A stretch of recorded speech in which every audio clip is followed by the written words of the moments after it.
There we go. Welcome on back to another Stock Market Open Live. Wow, look at this. Green Wave Technologies making a comeback. It's almost as if you've got the second wave of the, dare I say, green wave. Technology stock, penny stock here that it ended up raising basically money by selling warrants at around 5.5 cents. Now the stock yesterday, after crashing from somewhere around 15 cents down to about 6 cents, was up 33% yesterday, 53% in the morning today. Holy smokes, it's coming back. So a lot of folks wondering, are we still going to go through these waves of meme or momentum movements? Well, Green Wave Technology says yes. Nvidia up about 7%, Crown Electric up 748. Dell wants to move with Nvidia. Look at this, another 6%. We're basically at a double on on Dell since the $80 shout out Dell got from Nvidia. How incredible. Another 6%. Supermicro basically up 6% as well. ELF goes positive. At first, it was down about 10%. Initial jobless claims just out now, coming in at 215 versus the 220K expected. Continuing claims coming in at 1.794 versus the 1.793 expected. So pretty much in line with expectations, if anything better than expected.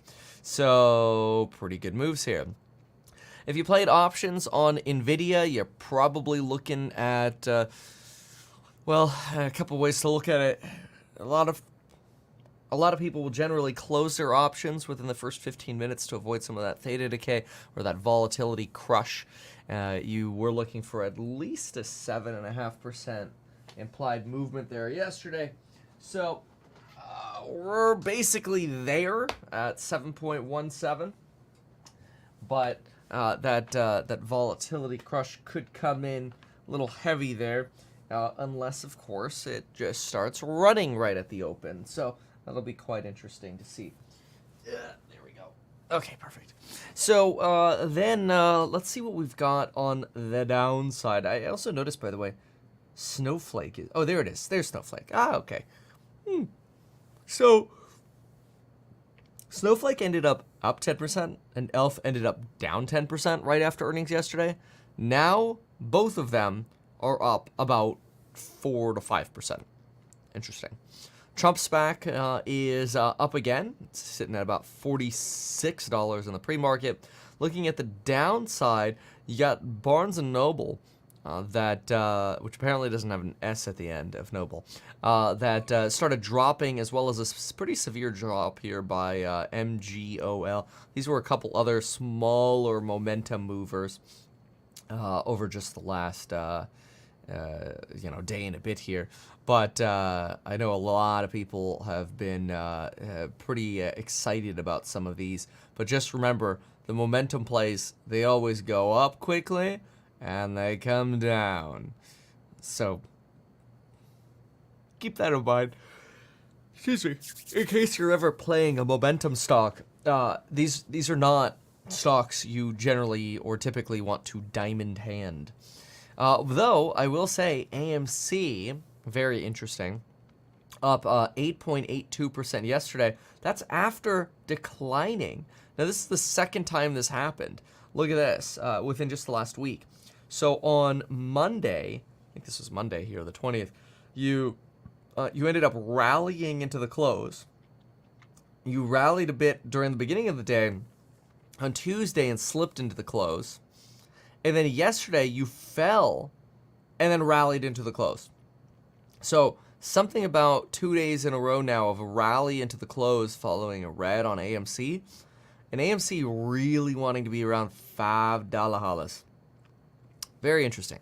Something else to keep in mind.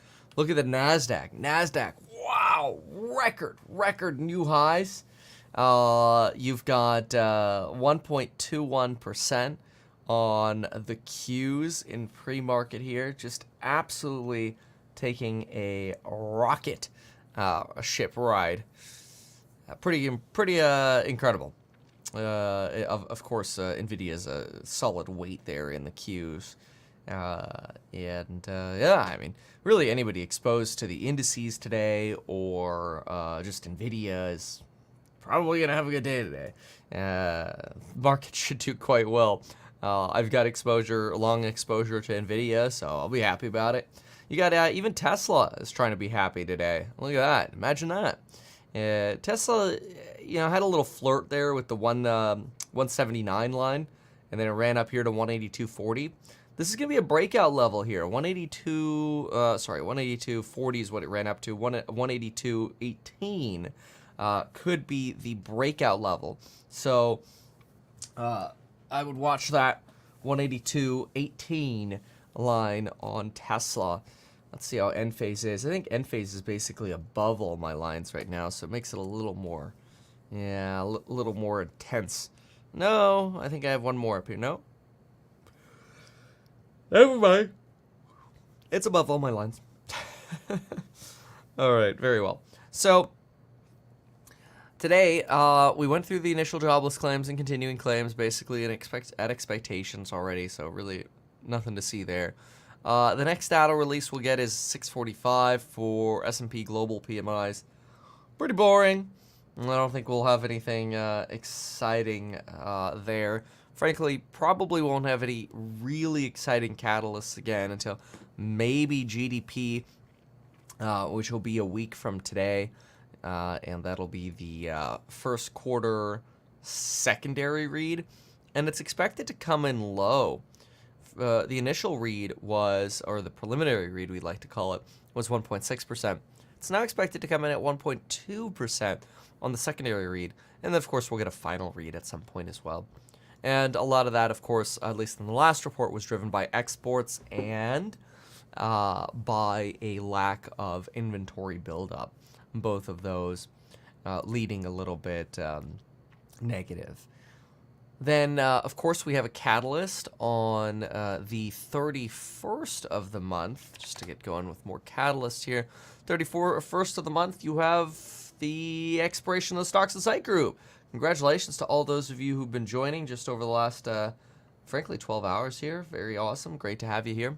It's going to be fun. We're going to do some more course member live streams every day the market's open. And let's see what kind of learning and educating we can do. It's going to be fun. So, of course, that's where I send all my stock trade alerts. Not guaranteed to make money or lose money. Past performance isn't a guarantee of future results, of course, but it's been going well. So hopefully it can keep doing that. And we can keep teaching. So what we do have on the 31st, though, as well, is PCE comes out on the 31st. So it is sort of like the discount version of CPI that comes out. It's actually the version of CPI that the Fed officials like the most. It's heavily based on what PPI comes in at, CPI comes in at. It sort of borrows from these other surveys. And we're looking for a 0.3 on the month-over-month, and on the core, we're looking at 0.3 as well. We know that the Fed is really looking for some numbers that start coming in closer to that 0.2 number on the month-over-month basis rather than 0.3, which makes sense because you have to annualize these numbers to kind of see what speed you're going at. You don't use exponents on these, and you're generally looking at 0.3 being 3.6% inflation and 0.2 being 2.4. You really need 1.7 to actually get in line with 2%. It's been a while since we had like a 1.7 read, so something else to pay attention to. All right, so Nvidia, remember Nvidia? One line to pay attention to here is the 969 line. This is your previous high. We did have a bounce off of that right after earnings, and we kind of never went back. So the question is, are we going to be able to hold that number? Sure. Let's listen in to what CM Sizzle has to say. Of exceeding past growth rates. Mm-hmm. Now, that's an asymmetry. So do you want to make bets that maybe inflation is more likely to surprise to the upside, maybe the economy is more likely to surprise to the downside? If you want to make those bets, that says go with value. Mm-hmm. That says go with diversifiers, the frothy U.S. market.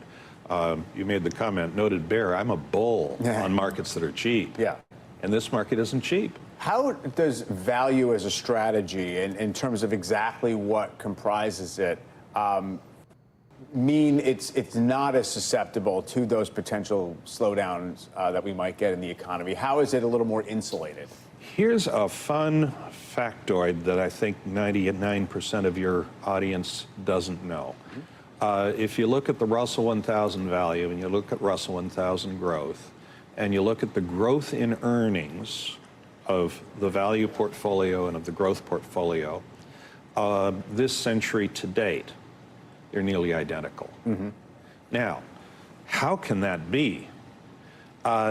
It's that way for two reasons. One, the gap in growth rates between the two isn't as wide as most people want to believe it is. Secondly, every time Russell rebalances its indexes, some value company has come back into favor, is no longer cheap, it's replaced with a deep discount bargain, and all of a sudden the earnings and dividends of the index pop up with the rebalance.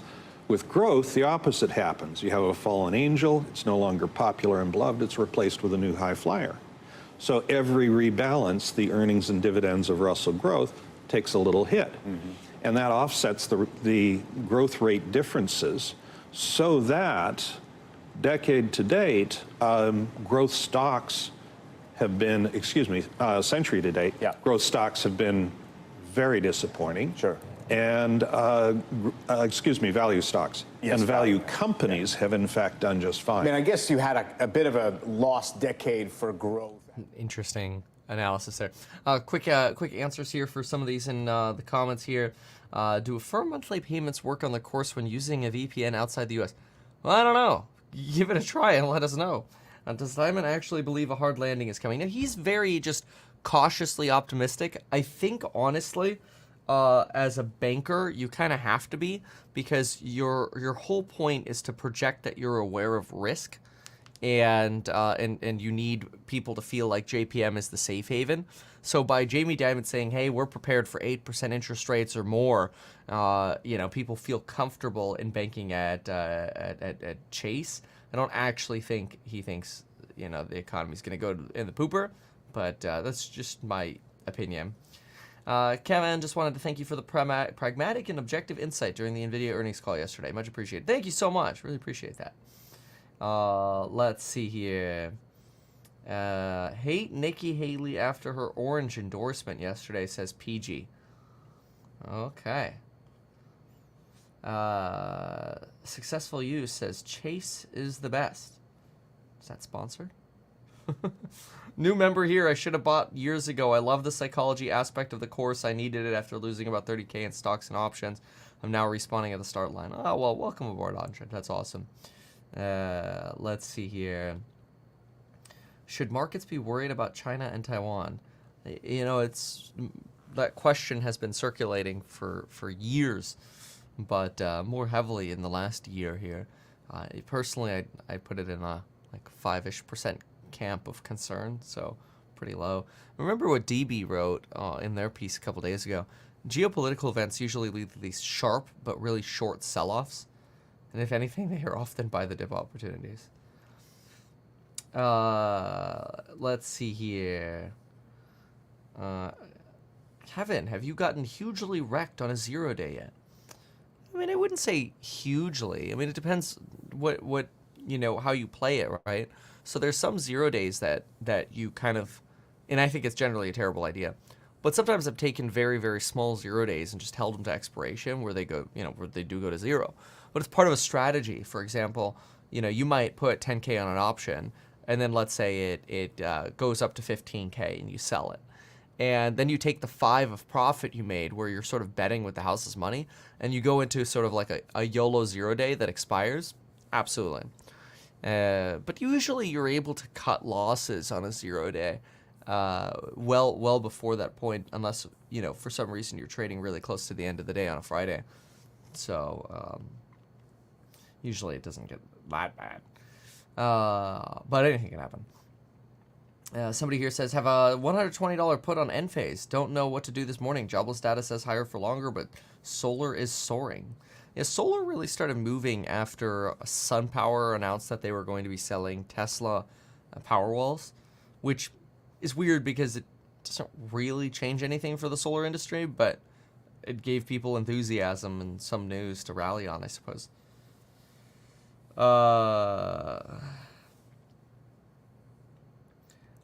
What does that mean? Kevin was going about the ear pocket. I've never heard of that before. Max says, courses are well worth the money. Been here for years. Oh, thanks, man. Appreciate that. Nvidia might be better to buy after the split. That's interesting. You think it's going to fall after the split? That's interesting. Huh. Robert says, congrats on the Coinbase sponsorship. It's a big deal. Yeah, it was actually pretty cool. I mean, Coinbase has been, one of the, how should you put it? They've been like at the front lines of crypto innovation with really their not only discussions but frankly just legal fights with the SEC. And it's obviously always going to be some risk in crypto, but it's pretty cool, especially since they also work with institutions for fundraising via crypto, which is also pretty cool. They approved us for an institutional account. It's pretty cool. So yeah, they gave us a link. I actually linked it down below. And if you want to sign up for Coinbase, you can just use meetkevin.com/Coinbase and get up to $200 for signing up. It's kind of neat. Paid partnership, but it's pretty cool. So let's see here. How many times has the yield curve? Oh, yeah. Well, the yield curve inversion is a big deal. You know, I think the only time the yield curve inversion, the 210, didn't actually create recession, but I don't think we actually hit inversion in the mid 90s. You had the soft landing in the mid 90s. So usually you almost always have a recession that's predicted by the yield curve inversion. The question is, when? See, we've had the longest inversion, I think, frankly, ever at this point. And so, it's kind of like having that dude in the back of the classroom that's like, the bell's going to ring today. That's kind of like, all right, bro, it's 8 a.m. Okay, we're here until 1. Like, we got some time. So, but it's going to happen. It's like, okay, yes. This is kind of how the 210s feel. It's like, all right, we get it. You're telling us the recession's going to happen. Yes, there will be a recession again at some point in the future. We get it. In the meantime, we're going to go and make money. It's kind of interesting. So,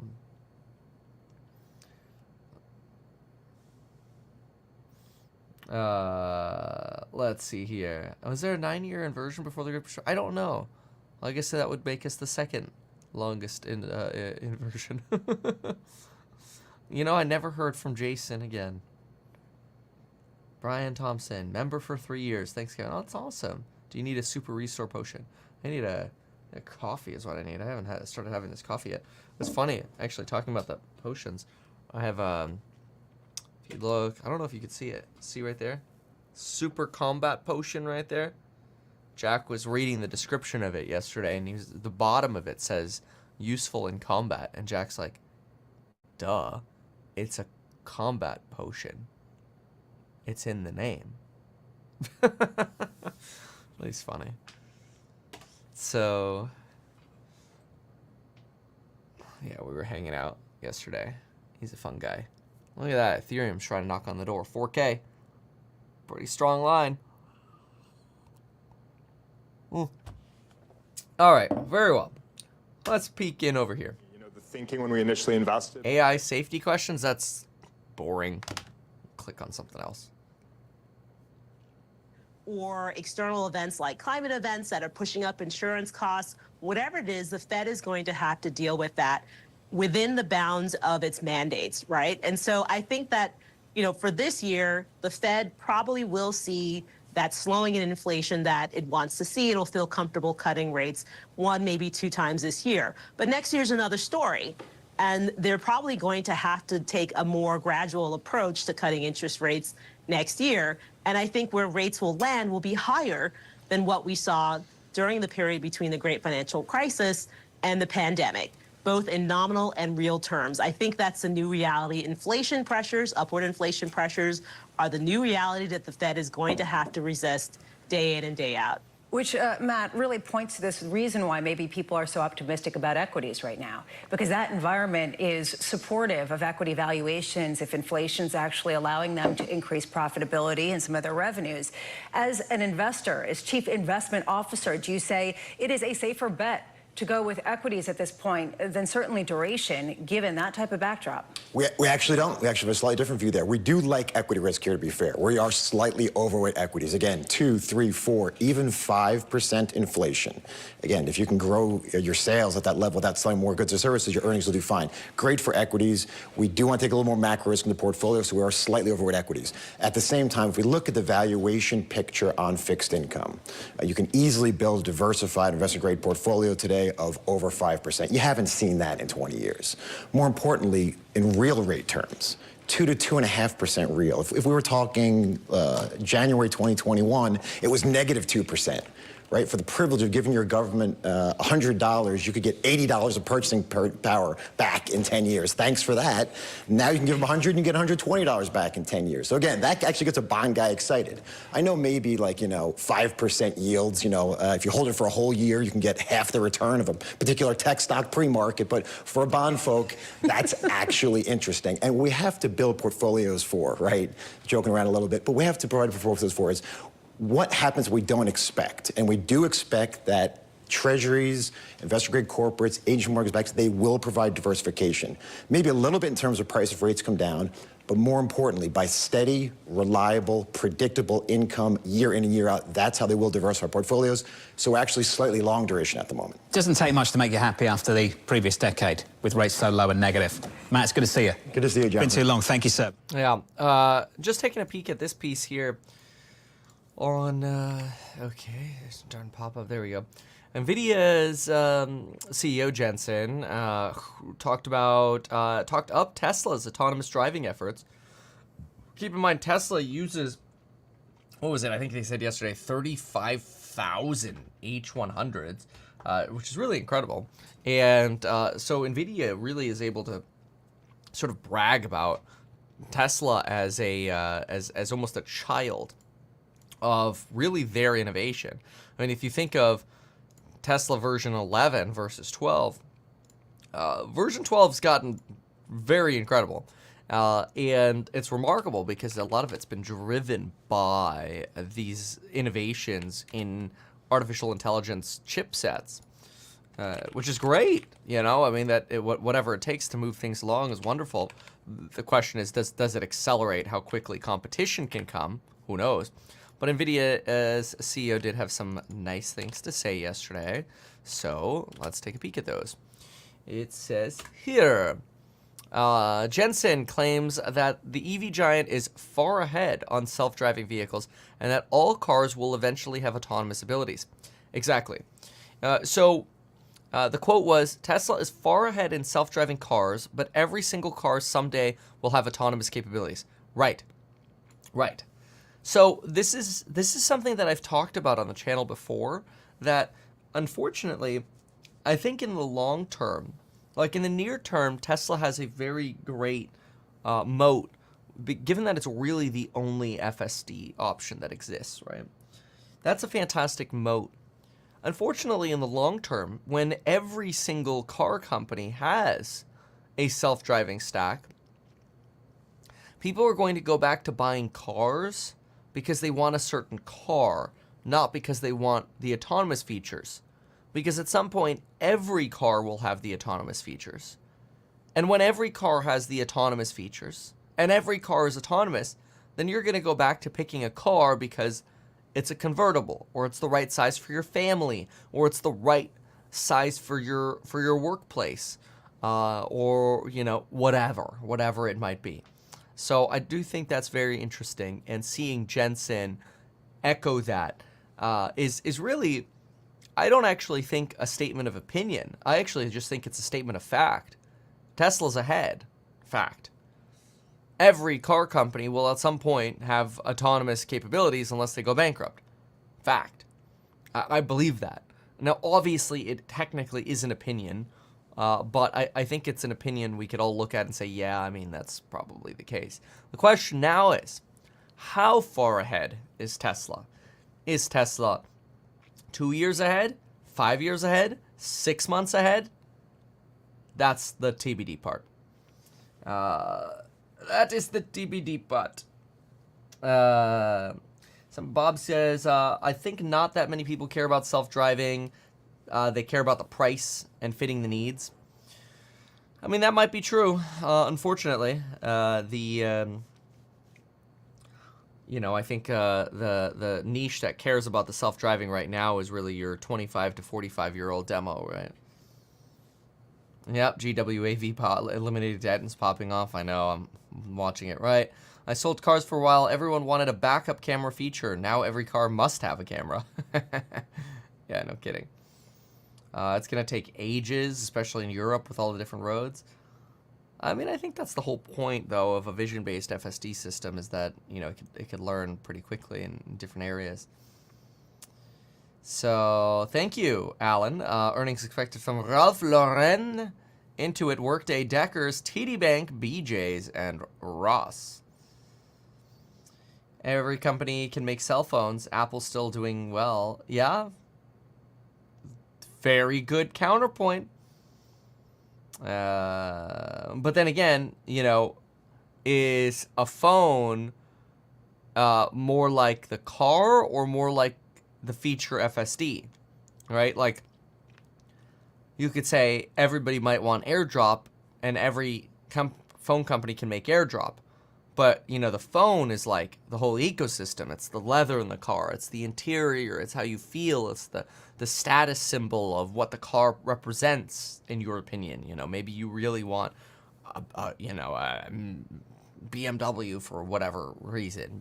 Just hopefully you sell it before you get to 100K miles. But anyway, it's very interesting. Let's see. Do you think he's just saying that to pressure other manufacturers into buying as well? Yeah. Yeah, absolutely, actually. I think that's a really good point.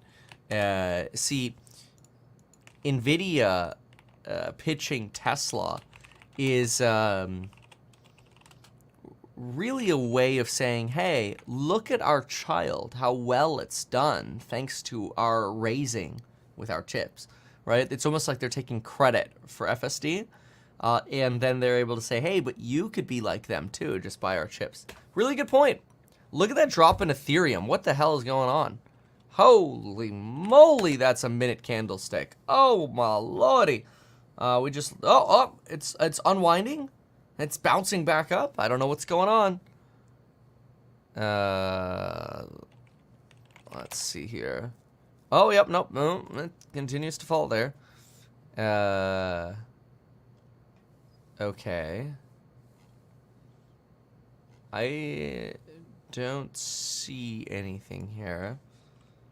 Ethereum. Let's see if I can get any Ethereum news. Crypto, bro. I don't really see anything. So, just sort of a welcome to the world of crypto, I suppose, when you look at the minute candlesticks. That's all right. Let's listen in over. Okay, that's an ad. Let's get away from that. We don't want ads. Ads are gross. Have I mentioned that we now have a sponsorship with Coinbase? MattKevin.com/Coinbase. It's also an ad. Both of them are going commercial right now, so we'll stick over here. But anyway, let's see. Yeah, okay. So what else? What else? I think we talked about initial claims. Expecting that Ethereum ETF approval soon. We've got, let's see. JP Morgan hunts for private credit firm to bulk up in a hot sector. Fed's inflation day debate shifts to how much good prices can drop. That's fair. You get deflation in goods, technically you can average 2%. That's true. Well, where did they say that? As a Federal Reserve officials stare down the last mile of their campaign, will good prices continue to fall?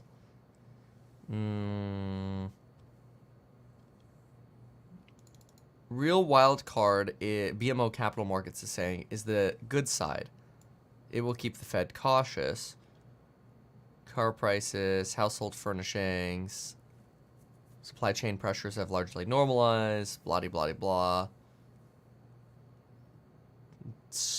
Deflation in China, no evidence of a broad acceleration. The story looks like more of a temporary adjustment of relative prices in terms of why you're still getting some warm inflation data. Some expect clothing prices to drop. Slowing in core inflation is not over. Blah, blah, blah. Okay, whatever. So many inflation opinions.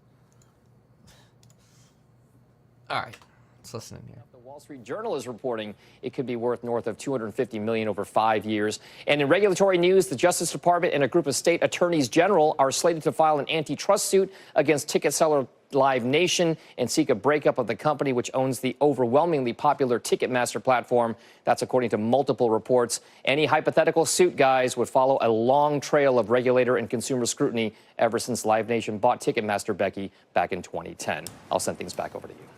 All right, Dom, thank you. Well, let's take a final check on the markets very quickly. Actually, it's going to be up. Pay attention closely, especially with the NASDAQ, thanks to Nvidia. That does it for us today. Make sure you join us back here tomorrow. Right now, it's time for Squawk on the Street. We'll see you later.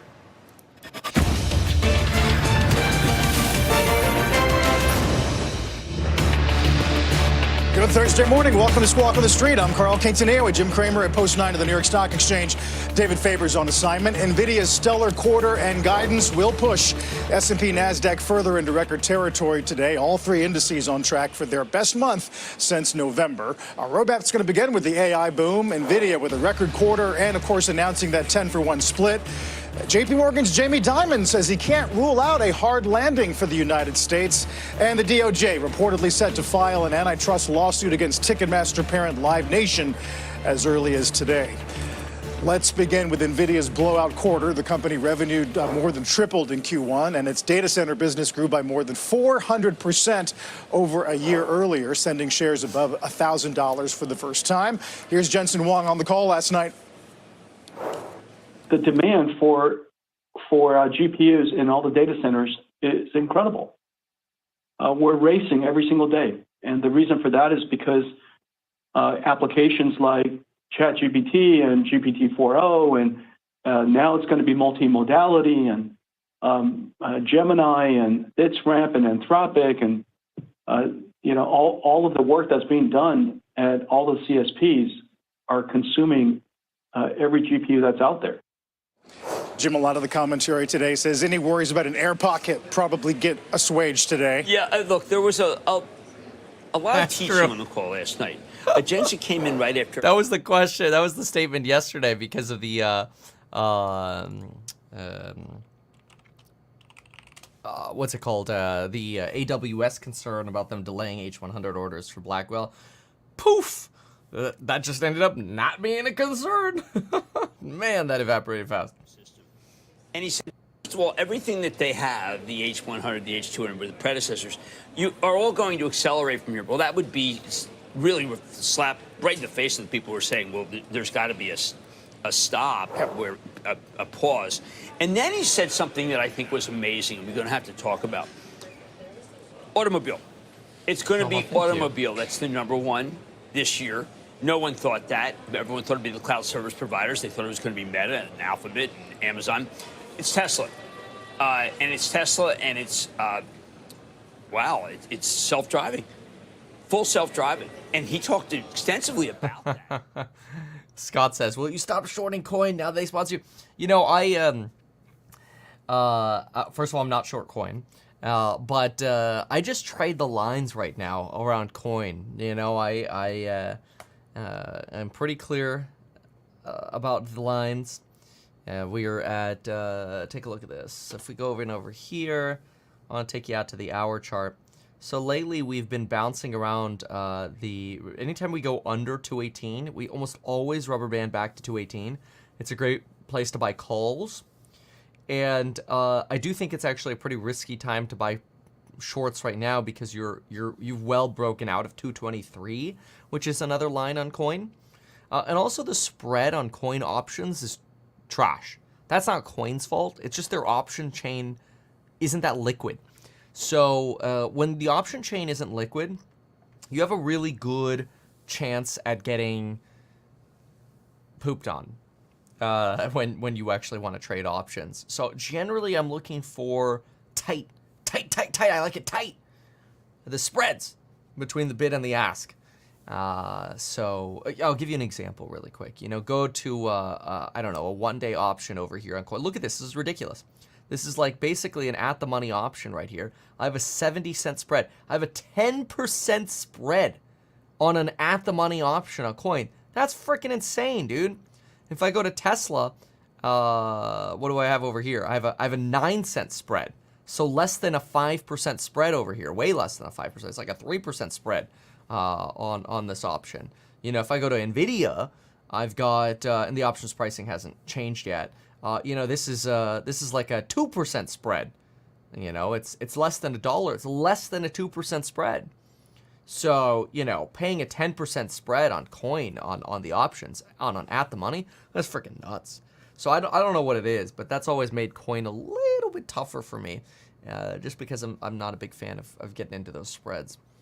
But oh well. Yeah, and if you're not paying attention to the spreads, be careful. You could get housed. Green Wave still up about 50%. Dell Tech is up 6.5. Nvidia up 6.7. Supermicro up about 6. ARM's up about 4.5. Sun Power's up about 3 and a bit. You've got it looks like GameStop's coming up over here. Look at this. Let's take a peek here. GMizzle. Ooh, pay attention to GMizzle. So Meta's up 139. Q's are up. Robinhood's up. Tesla's up about 88 bips. Enphase is up 80. It's just a happy day today. One of your big catalysts is gone. You really don't have many falls here. I mean, some momentum. Fallen angels, so to speak. Rent the Runway continues to decline. Some of the others, Lucid for Solar, Neo, some of these, Faraday futures. The fact that Faraday futures is still holding on to $1 is still pretty incredible. I opened up a position on this at 27 cents. When I say we, I mean me. And then I sent an alert in the Stocks and Psychology Money group. I'm like, I think this could go to $1. So I only played it for I don't know, I played it for like 20 or 30 cents or something like that. We had an option on it, and again, when I say we, I mean an option on it, and I still look at it and I'm like, man, I wish I held, and it's really like with some of these smaller penny ones, and you have to be careful with woulda, coulda, shoulda in trading. Like, it's okay to take an early profit because you still made money, right? But what's interesting about these is, like, usually on the trajectory to $1, the early portion is the fastest, usually. And so that's where you can make the quickest money on options, which is why often it doesn't make sense to hold until you slowly get there, unless, of course, you rocket right past it, which in this case it did, and it still settled back down to $1. But usually it's the early moves in options, the quickest moves that are the most powerful. Like when you're trading trends, I'll show you what I like watching for when I'm trading. Yesterday was Enphase trading. So yesterday I made really good money trading Enphase. It was like $60,000 or $70,000, and it was more than that. It was like $80,000. But anyway, and I was only playing with $80,000. So yesterday was a double, which was great. Again, past performance is not a guarantee of future results. Knock on wood. But the place you make the most amount of money on options is when you have movements like this, where you're going up rapidly. The place you really get screwed on options is when you're doing this sideways trading. It's the theta decay just eats you away, even during the week. Today's Thursday, so you're close to Friday. You know, I was also short over here, and it took so long to go down. Even though the option made money, it was slow to make money, really slow. So you really want those quick movements and capitalize on those. Anyway, okie dokie. Let's listen to Jimbo. Micron, because you need DRAM. ARM should be higher because ARM is the CPU that's involved. I don't know why they're not higher. That would be the one. They should be higher than Micron. But the one that I want to buy, oh man, I'm going to commit to this, is Tesla. If Jensen says Tesla, if Musk has gotten right with Jensen, then I want you to. Snowflake did come up. Snowflake did tell me last night that they felt they were the only one who really had this model, the rent the runway model, so to speak. But Jensen's got like 5 other companies that are doing it, but they're not public. Tesla is holding in there this morning. There is news, of course, breaking ground on a big factory in Shanghai. There is this Harris poll data, Jim, that shows their trust levels of major brands has fallen from 8 to below 60. They're behind Honda, Subaru, Toyota, Ford. Well, I saw something really funny this morning. That Ford got an upgrade by Bernstein because, you know, the epoxy's so dry on 12. I don't know how it's going to get free to 15, maybe a crowbar. It takes a crowbar to get that thing off of 12. But look, I think that Tesla, I'm taking a long shot here and saying that yesterday and all this week we've been hearing that Tesla wants to be much more than just a car company.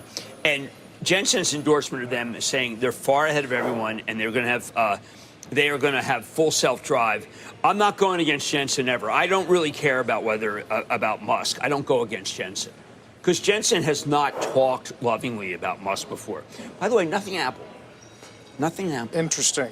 The auto wrinkle is definitely new, and the fact that it surprised you is notable. My God, and Jensen went out of his way to make it happen. Does it make you think that any kind of hardware refresh on the consumer side is less important? No, I think that these guys can walk and chew gum. He's very excited about the PC, and I made the point of saying, guys, I don't think you're as interested in the consumer, and they were saying they were being very kind and said that's a misread, Jim.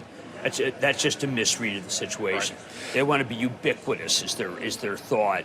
I also emphasized robot and reading to them, and they came back and they said, listen, we mentioned in it that we would show a video of a sports player, and they would then be able to mimic that video because of tokens. They'd be able to put it together. Right. Very, very solid. So with so much attention on the AI trade today, does it steal any oxygen from the rest of the market? Yardeni, a great piece on why the Dow has been held back from all-time highs because of transports, for example. Yeah, there's a really good note today about Norfolk Southern by RBC saying the operation ratio is going to get better. That's very important. The answer to that is yes, Carl. I think that, well, let's put it this way. Yesterday was all about the Fed and really old minutes that came out before the CPI, that came out before retail sales, came out before the collapse in oil, came out before the bust of the copper short squeeze. But it's just very hard to ignore Nvidia. Now, this is the bummer about Nvidia. You listen to the call, and then because Jensen's of a different world, you listen to the call again, and then you listen to it a third time, and you speak to them and you say, look, I got to understand everything because it's really hard to understand. You need a glossary. You need to know about total cost of ownership. That's really important. That you buy it for $1 and you get $5 back within the next few years. You have to understand that. You have to understand cooling.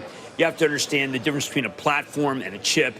It is so hard to understand their calls that a lot of people, I think, get caught up and didn't even listen to what Ed Breen had to say about DuPont. Yep, we're going to get to that. Remarkable. We're going to get to a lot of that. You know, with all of the all-time highs we're dealing with and the battle against inflation and the AI revolution, we still had Diamond once again draw attention to some longer-term risks. Take a listen to this.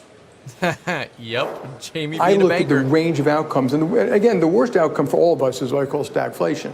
Higher rates, a recession. You know, that means corporate profits will go down, and we'll get through all of that. I mean, the world will survive that, but I just think the odds are a little bit higher than other people think. I think that I'm loath to criticize Jamie. He's a great banker, but I've now seen him on multiple occasions, and his pessimism is not trumped anymore by his optimism. He tends to have, listen, this is bad, but let me tell you, we're going to be ascendant. Sure. Our military's great, and our schools are great. He's not giving us enough of the good, and he's got a little too much of a downbeat view right now. He did predict 6% on the short end. We didn't get to that. Yep. I don't think, even though his bank is totally attuned to Nvidia and the #1 financial company attuned to Nvidia, I don't think he's getting the wonderment of tech here. I don't know. I want to talk to him about it. I want to talk to him because I want to get his. He's too good a guy to dismiss. I'm not dismissing him. I just think he's a little too negative versus the Times. It's interesting because we're still on the heels of their Investor Day Monday, and that B of A note this week took a look at their use of AI and said it would redefine bank industry cost structure, and that it raises the potential for better ROE over the medium to long term. I know, and it really wasn't a focus at all of Jensen. The two things that weren't a focus, I felt, were the cell phone and the actual use cases away from auto. But look, he only has so much time on the call. Colette only has so much time on the call, and the calls are great. But Jamie Dimon he could give a totally different talk, and it would still be true to his negativity. Which was to be able to say, listen, we're able to do things I never thought we could do with our people, moving them around, and they're speaking all sorts of languages. Because a lot of what Jensen was talking about is sovereign AI. By the way, one of the things that they said, why aren't you guys calling out France? And I should have asked Andrews over there. He's enjoying Alain Ducasse. What is he doing? No. Great interview with Macron today. Yep. Yeah, an interview with Macron. But I think that what's going on in France was talked about several times. That they've really embraced AI in a very aggressive way. I thought that was good. I think ultimately everybody's really going to embrace AI, and I agree. It could be a really big, frankly, just productivity boom for companies across the world. You could just do so much more with frankly fewer people, which is sad for people, but it is what it is, and we see it coming. So, as I say, the most dangerous weapon isn't AI; it's a person using AI. Diamond sound, by the way. That was, no, that's good stuff. fantastic. Because otherwise, it would maybe you didn't realize. Kind of like Harrison Butker. Still to come this morning, a closer look at the DOJ reportedly going after Live Nation over Ticketmaster's domination of concert ticket sales. So many names to get to: VF Corp, RL, Snow, Baba, as Jim mentioned, DuPont, and a lot more when we come back.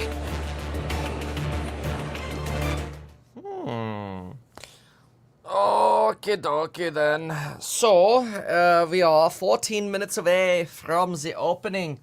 And today, you've really got, Barnes & Noble and MGO just sort of feel dead. You don't have that many that are dead over here today.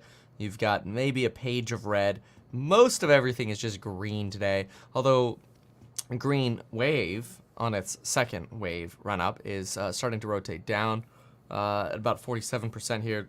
ELF just started running a bit more. Obviously, everything AI-related is up. You've got even Lemonade's up 1.8%. Tesla is up 1.3 right now. I think that is pushing a breakout on that line. Let me see. We broke out at 179. Oh, it's trying to. Look at that. Let's see if it ends up holding that. You've got about 13 minutes left to see what it does. Vertiv takes another 4%. That's that water cooling company we were talking about for Blackwell at Nvidia. You've got the Qs up 114, pretty impressive. Microsoft all-time highs here, 430 I think, at least this is all-time. Let me see.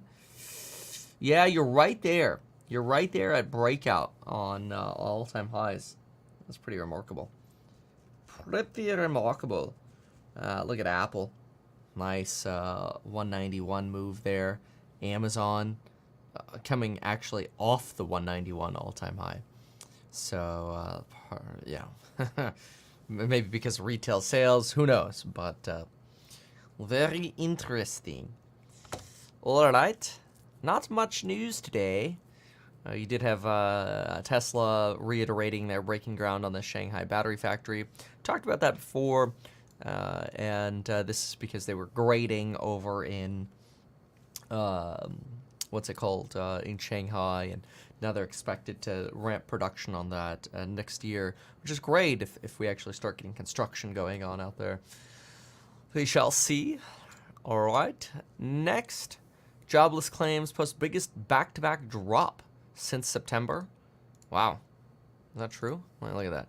First-time claims decreased by 8,000 in this week, similar to the prior period, making it the biggest drop since September. Lols. Okay, that's interesting.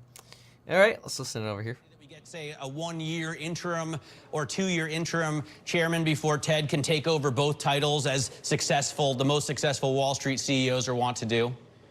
That will be a big story if that were to happen. We do not expect that to happen at JP Morgan. Jamie Dimon is CEO and chair. At Goldman Sachs, David Solomon is CEO and chair. And Morgan Stanley, which would consider itself as a part of that trio among the elite of U.S. banking, you don't expect that CEO and chair role to be split. So if Ted Pick were not to rise into that seat, were not to step into that seat, it would indicate not everything's hunky-dory at Morgan Stanley, and we're not expecting that. Although, I have to say, Sri, when I was a kid, it was widely considered bad corporate governance to have the CEO also be the chairman of the board. Is that no longer the case, or is Wall Street just an outlier? And look, you're not alone. There are a lot of shareholders who still make that push. They want the CEO and chair role to be separated. In fact, at JP Morgan's shareholder meeting, there were 42% of people who said, more than 42% who said that the CEO and chair role should be separated. That is for Jamie Dimon, one of the longest serving U.S. banking leaders. Despite that, the convention, at least in U.S. banking, has been if the bank is doing well and the bank is in good shape, you normally expect the CEO and chair role to be held by the same person. Corporate governance push, a revival on that front, might change that down the road, but the convention right now is for the same individual in both seats. Got it. Sri, thanks very much for stepping in here on this breaking news. Bloomberg Sridhar Natarajan covers the banks for us.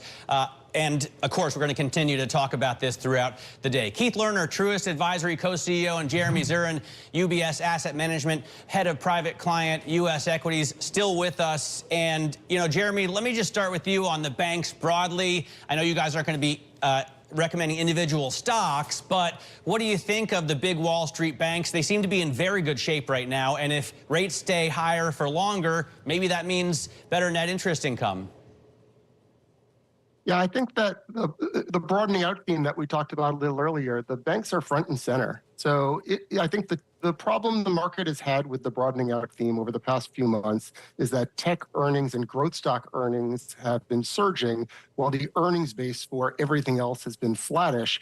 I think the catalyst for this broadening out ultimately will be disinflationary trends starting to reassert themselves, interest rates starting to come down a bit on the long end of the curve, and the Federal Reserve cutting interest rates, short-term interest rates in the second half of the year. If that transpires, then I think that financials are in very good shape to be a beneficiary of this broadening out. I was in Germany for 6 years covering banks there, moaning about low interest rates, 0 or negative.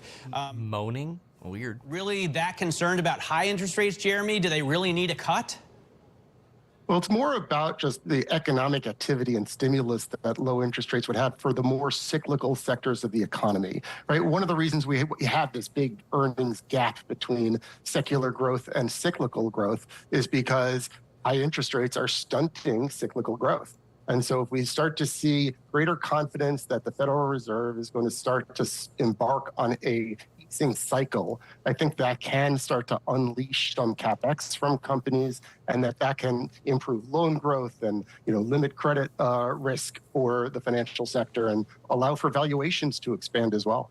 It's interesting. Torsten Slok from Apollo was talking about higher supercore inflation. It's trending higher right now because we have hospital services and auto insurance really driving that up. The housing market is stuck, Keith, and so a lot of people are hoping the Fed will cut rates to drive that kind of economic activity and anything else that's demand driven, right? What do you expect the Fed to do? It's in a tough position. Yeah, we're actually now more in line with the market. We think 1 or 2 rate cuts is still more likely, and that's last year when the market was pricing in 6 to 7, we really thought it was probably going to be 2 or 3. So now maybe we've adjusted slightly down. But, I think from a market perspective, the positive is this, is if if the economy stays somewhat resilient, which it has been, then that should be positive for earnings. Even if inflation stays a little bit higher, that should be good for nominal profits. And if the economy slows down, I think you have, in some ways, a little bit of a put from the Fed. Now, the risk would be if they go the other way and and they raise rates. We don't think that's likely. The Fed's pushed against that. I think we've had some chatter from the minutes that there were some people still talking about that. But outside, if we look at the last week or two, look at retail. Walmart's CEO said for the first time in several years, they've seen where year over year there haven't been increases. It's been flat. Then you're seeing like Target cut prices as well. I think the auto insurance premiums that have skyrocketed aren't likely to move at that pace going forward. And the big debate, which we still will likely think will come down, is rents. So rents are still staying sticky relative to a public market data today as well. So we still think some of those disinflationary trends likely will continue, but probably at still a kind of a volatile pace down. All right, great to get some time with you guys. Thanks for joining us. Keith Lerner there at Truist. Disinflationary trends to continue. Yeah, boring. All right, let's get to the open already. It is 6 minutes away. And really somewhat of a quiet market news morning. Do have Walmart trying to steal high-income shoppers from Target, they say. Target needs to do more of the things that earned it the Target. No, oh, okay, why would they write it with a Z? I thought that would be with a J. Moniker. Cheap chic that can't be found elsewhere in collaboration with designers. Target was a pandemic-era winner. Yeah. Yeah, but then they had hit with cancel culture. Walmart's kicking butt. Interesting. Ha ha ha ha. Elon retweeted the Nvidia quote. Let me see here if we can pop it up.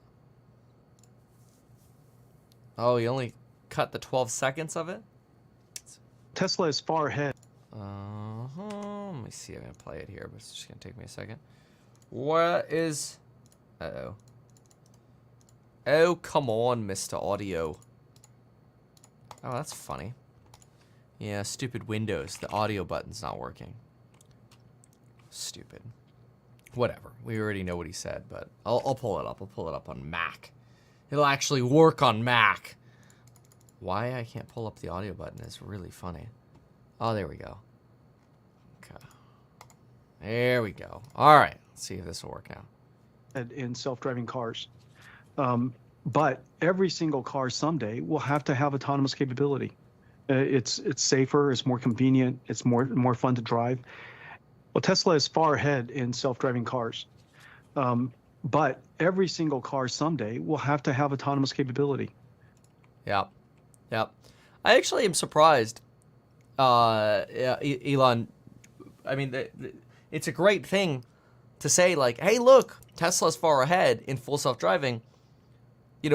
Jensen then immediately says, but that's not going to be unique. Eventually, everybody will have that, which I think is interesting because I feel like that sort of like downplays Tesla's success here a little bit. Still good news though.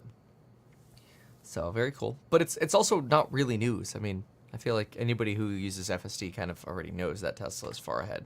But anyway. Wynn Resorts to a buy, highlighting the rapid recovery in Macau. Coming up, the opening bow with John Hancock's Matt Miskin. This is Bloomberg. Do you want to close out? Should I? Normally I'd hold, but taking the gains is smart here. That JPM app reminds me so much of COVID. I used to trade on the JPM app. Oh my gosh, it reminds me so much of COVID. Oh man, flashbacks to 2020. Whew. Those are the feels. All right. What else here, folks? What else? I don't know. It's so quiet. Please. Something to cover. It's all right. When it's quiet, momentum stuff can often move. So let's see. Green Wave Tech. You had a little pump there in the pre-market. Wonder if it's trying to give up on that already. We got Dell now 7%. Dell now exceeding Nvidia. Yeah, okay, that's sustainable. That's crazy. Wild. That's one heck of a valuation for Dell. Nvidia 7% makes about sense. Remember that market was expecting 7.5% of a movement to upside or downside. You're basically there. That's kind of neat. Supermicro now up 6.7. ARM's up 3.9. ChargePoint 2.2. Etsy's coming back to life. Tesla is at 1. The Qs are at 1. The Qs have a little bit of a bleed there, don't they? A little bit. Yeah, look at that. A little bit of a bleed going into the open here. How interesting. Is this going to be buy the rumor, sell the news of the market opening up? It say it ain't so. That's interesting. How Wingstop's over 400? Yeah, it's unshortable, but it deserves to be shorted. Oh, I hate that company. Next video, sponsored by Wingstop. Video thereafter, sponsored by Casco. Alrighty.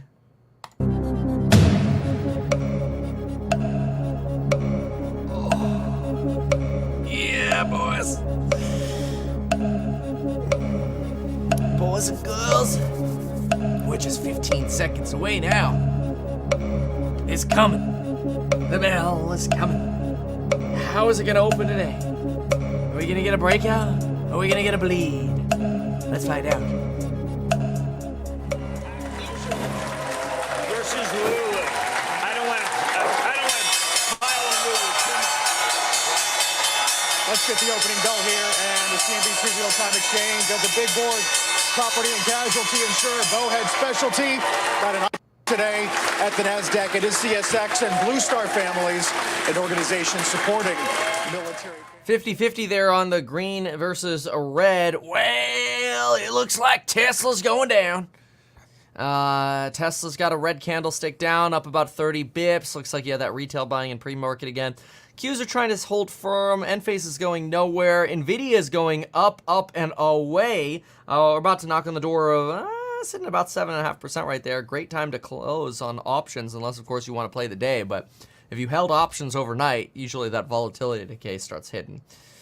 You've got SMCIs moving up. Enphase trying to find a direction here. Coinbase is up 50 bips. Tesla dumping. Snowflake dumping on Doozles down. Only up 1.2% after those earnings. The earnings were actually pretty good. ELF literally went from negative 10% on earnings to positive 10% on earnings. Shocker. You've got DJT, 62 bips. Greenwave having a little bit of a struggle there to start. Instead, Faraday Futures wants to take the action, wants to take the limelight. You've got Amazon at up about 63 bips. Palo Alto pretty much flat there. GameStop gave up its sizzle dizzle. Trade Desk 30 bips. Facebook up 1.1. I don't know who calls it Meta. Enphase dumping. Dump it. Qs dumping. Oh no, not a buy the rumor, sell the news. Red candle on Nvidia. Oh no, Snowflake literally went from being up 10% to lost the lead. Tesla up about a quarter. Supermicro's turning red. ARM's turning red. Nvidia's got the red candle. Coinbase turns red. Enphase 62 bips down now. The Qs have lost like 40 basis points since pre-market here. Tesla's still holding on to about 20 of those. ELF continues to move up. SunPower just vomits. Jumps down here, 290. Ryan's asking about United Rentals. URI says it's been on a tear. It's been on a tear. If by tear you mean trading sideways. No, I see what you mean. It's certainly done well since October. That's pretty impressive. Yeah, I don't have too many thoughts on it though. But anyway, let's see if this this falling can arrest itself. It looks like on Nvidia the answer to that might be yes. Nvidia is trying to move back up. Coinbase continues to move down. Enphase still stuck down 0.5%. Tesla lost the lead. And then you've got Snowflake's just really selling off. I don't know what's up with this. Down 2% now. SunPower down almost 5%. Lulu's down another 0.5%, 2.5% on AMC. AM Dizzle's up about 3%. Green Wave giving up. Faraday Future still trying to run, but it's already hitting some resistance. You've got Apple's down about 0.25%. Oh, it's some weird selling pressure here in the market. Nvidia, holy crap. Look at that. It's almost like everybody is selling everything else and throwing it into Nvidia. This sucker's now up 8.5%. Holy crap. Let's see here. That's my exposure to this sucker again.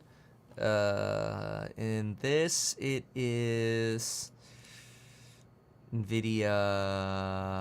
Oh, I thought it was a little closer to 10%. It's about like 8%. That's interesting. That's okay. Wow, that's basically what it's up today. That's remarkable. Yeah, then you've got 86 basis points there on the Qs. Ooh, basically at the 120 line here on Enphase. Yikes. Tesla couldn't break out of 182. Failed breakout right here. Right back down to the lower line. Not great. Going to about 9% on Nvidia now. Almost. Not there yet. ARM is selling off, though. Look at that. ARM's selling off. Supermicro going up, though. Supermicro and... oh, my gosh. Supermicro's up like 8.5% right now. This is quite remarkable. You've got a bit of a crypto sell down. Nvidia's finding its bottom. First 15 minutes are always the kooky level. You're hitting a support here on Tesla. It doesn't seem to give a flying F right now, and it just appears to want to continue to go down. I guess the Jim Cramer effect is kicking in this morning. AMC, if you didn't hear, he was getting bullish this morning on Tesla. Anyway, then you've got Green Wave, only up about 38%, losing some of its momentum. Again, though, Faraday Futures continues. Microsoft, 48 bipples. Wow. Okay. Enphase stabilizing. Nvidia's officially above 9%. Supermicro's up 10%. Let's listen in here for a moment. Interesting. They're ready for it. By the way, Toolworks maybe. Morgan Stanley does initiate GE Vernova to equal weight. Although, Jim, the name is still close to some all-time highs in its short new life. I like that stock too much to make it equal weight. They've got a lot of recurring revenue. Morgan Stanley, James Gorman is now officially given his exit date. End of the year leaving as chair? Yeah, now thing's been going up ever since Pitt got it. And the last quarter from James was not good. I'm not going to put it in it wasn't as good as I thought. I'm going to put it in the not good category. But that stock's been straight up ever since the Ted Pitt quarter. But it's also underperforming Solomon. It's certainly underperforming Scharf. Right. Scharf is just an unsung hero. The 3M, some of that was they had to sell off the healthcare because they needed the money because of the forever. Boring. Very boring. Changing the channel. 7th consecutive quarter of falling sales. And to your point, we're talking about the owner of brands that many people know. This includes Vans, Dickies, North Face, and Timberland. The company reported a loss per share of 32 cents. This is compared to analyst expectations of a profit of 1 cent. Revenue decline across all margins led by Vans, which is the famous shoe brand, which down by 26%. Adjusted gross margin also missed expectations. So the company said they're still working around a turnaround, and they're also working on cutting costs and paying down debt. But as we can expect, many in Wall Street weren't impressed at all. We have William Williams Trading downgrading its recommendation on the stock, saying that it has a long way to go. We have Morningstar also saying there's little progress been made so far, and Tesla also cutting its rating. And at least to my count, there are at least 10 shops that cut its price target. This includes Citi and Bank of America. So really, it's not looking good for the firm. Yesterday also, I must point out that VF Corp announced a new CFO. That's Paul Vogel. He's going to take effect into the role on July 8th. But for now, shares are down 10%, and year to date also down 30%. It's amazing that they're having these difficulties and getting these downgrades when yesterday alone I saw 3 people under the age of 30 wearing Jeff Spicoli's Vans. So at least it's on trend. Isabel Lee, thanks very much for joining us. Let's stick with apparel here. Ralph Lauren giving a 2025 forecast for revenue growth that fell short of analysts' estimates. Katie Greifeld joins us with more. Katie? That is exactly the dynamic. We're talking about a strong quarter, but a tepid outlook, and you add it together, and shares are down. But let's talk about the quarter that was. Some of the actual numbers here. They reported adjusted earnings per share of $1.71 in the fiscal fourth quarter. That compares to the estimate of $1.66. You take a look at same-store sales, of course, an extremely important metric. They rose by 6%. The outlook had been, or rather the estimate had been for 5.1%. So another beat there. It was a really strong showing, especially from an apparel name right now when you think about that inflationary backdrop that we're living in. But let's talk about the forecast, of course. For fiscal 2025, the company sees revenue in constant currency growing 2 to 3%. Analysts had been looking for 4.4%, and that is what is sinking shares this morning. And this is a stock that's been outperforming year to date. As of yesterday's close, Ralph Lauren had been up 14%. That compares to an 11% gain for the S&P 500. This could be a situation of under-promise, over-deliver. The likes of Bloomberg Intelligence noting that the guidance may leave room for future upside, but for right now, shares down about 1.5%, Matt. Katie, thanks very much. Katie Greifeld there on Ralph Lauren. Joining us now is Matt Miskin, co-chief investment strategist at John Hancock Investment Management. We talk, Matt, about a lot of different stocks there, but it seems like at least today, Nvidia is the only thing that matters after the blowout earnings and raise that came out after the bell yesterday. What do you think about the AI sector? Yeah, we almost think about it like a Seinfeld bit where it's like, why don't you just tell me where the earnings are going to? It's a Seinfeld for everything. The analyst community looking for this stock and trying to project out, find out where these earnings are going. And they just keep underestimating the power of this business. So it's been really compelling to see. We have been overweight tech for much of the last 5 years. It's the strongest earnings in the world. It's lifting S&P 500 earnings. If you don't have tech in the S&P 500, Nvidia is starting to turn. Earnings about flat. So it has been a huge earnings engine. It is something that we think is going to continue to hold up of the best earnings-wise, and that's why we still like the sector. Is it too big? I mean, I'm getting messages from fund managers, I guess, who don't own Nvidia, and they're angry about all the bullishness here. At some point, it's going to be overvalued, right? How do we get there? Yeah, I mean, you're starting to talk about these numbers, and it's like 2 trillion to 3 trillion, and you were just referencing actually some of the market cap stats about how if this stock moves much more, you're adding it another business in terms of valuation.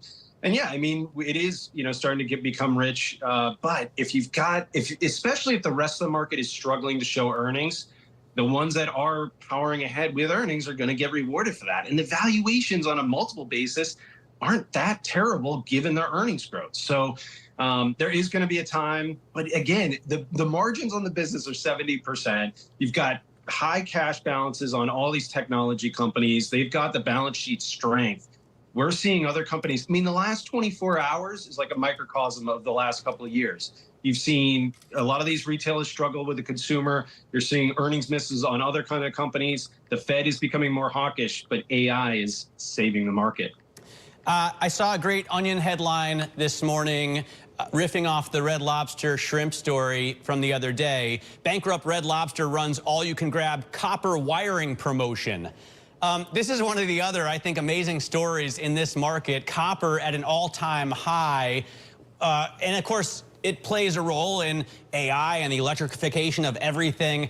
What do you think about copper right now, Matt? It's such a momentum trade. And really, I mean, we've gone from cocoa as a momentum trade to copper. And I do not see actually the fundamental support. You look back at the last periods where copper really rallied. they had a great support for it. So it was the Chinese, basically build out of all the cities, all the infrastructure, 2006, 2007, 2021, copper was at all-time highs with the coming out of COVID, the huge build out of the housing market and globally reacceleration. China right now is really struggling with the housing market. The fundamental support there, I mean, you might be knocking down cities and have a lot of extra copper lying around. If you're a course member, I just sent out some alerts in the Stocks and Psychology of Money group. Somebody here says, holy crap, that trade made money. Yeah, if you haven't seen those alerts yet, make sure you go look. If you're not part of the course yet, you can see exactly what I do. My goal is to give ideas. I can't guarantee they'll always make money. Sometimes they lose money, and it is what it is, and it sucks. But there's always learning. The whole point of trade alerts is to learn how to trade. Teach a man to fish, as we like to say. So that way you can see trends yourself and go for them yourself, or take ideas as you may. But anyway, I'll learn more at the Stocks and Psych group over at meetkevin.com. If you got questions, email us at staff@meetkevin.com.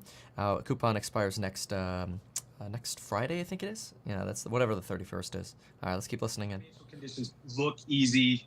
They are of the easiest. If you go to the Bloomberg terminal and take a look at it in history, high yield spreads are under 300 basis points. Historically, that is exceptionally easy.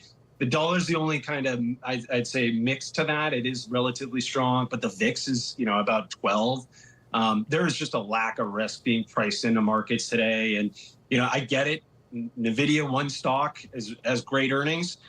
Some other big tech companies have had great earnings, but broadly, there's pockets of risk out there. And we think we just came off a mini economic cycle from the Fed pivot just 6 months ago. And we're seeing deceleration of economic growth in the U.S. at least. We're going to see if globally that happens.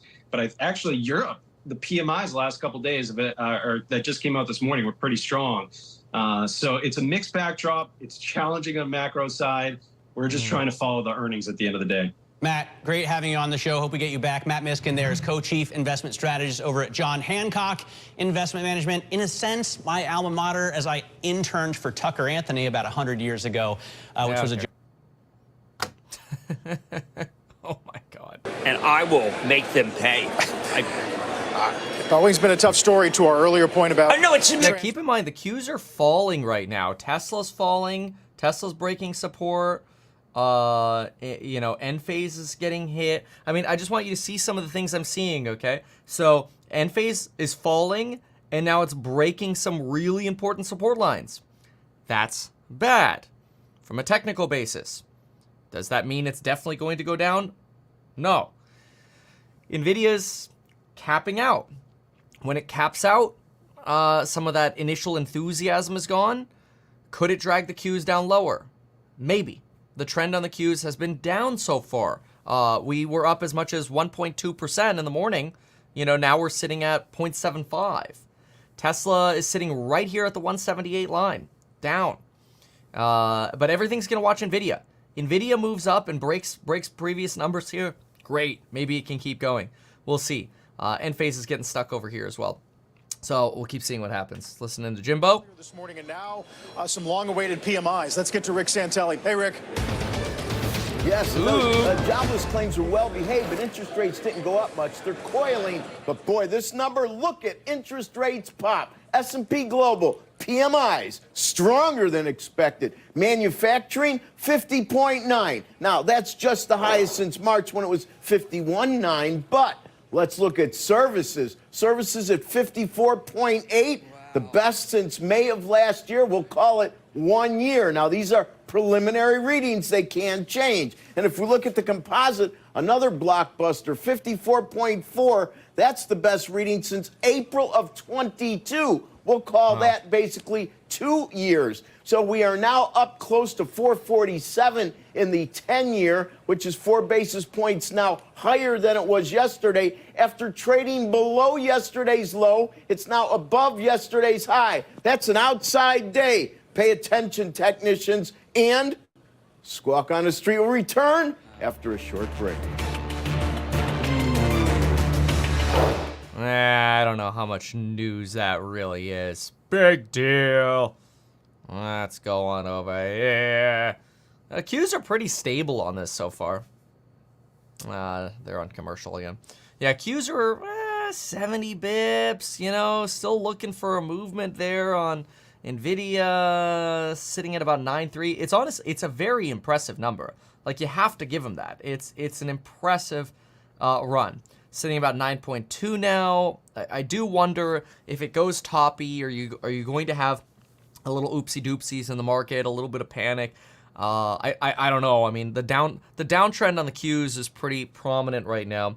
I'm also watching Enphase pretty closely. It's down about 2% right now. I wonder if it can get back to that 119 line, or if we're going to keep trading just under it here. Super Micro's dropping right now, it looks like. Nvidia's dropping. It looks like Nvidia's about to go into the 8% range. Nvidia's in the 8% range. Super Micro's at 8.12. Super Micro now in the high 7s, bobbing around the high 7s to low 8s. Tesla's down about 1%. Qs now are only up about 62 basis points. So I've got a lot of movement here just on the screen, just sort of looking at the left column over here. ARM really just didn't get to take off on the run this morning. You've got, let's see here, BTC, a little bit of a bad omen there at 68.3.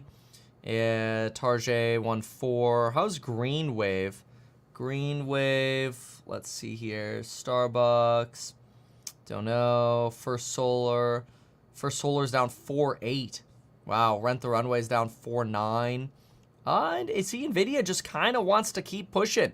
It doesn't want to give up here. You're at 62 bips on the Qs. Qs still, the trend is down though. So very interesting.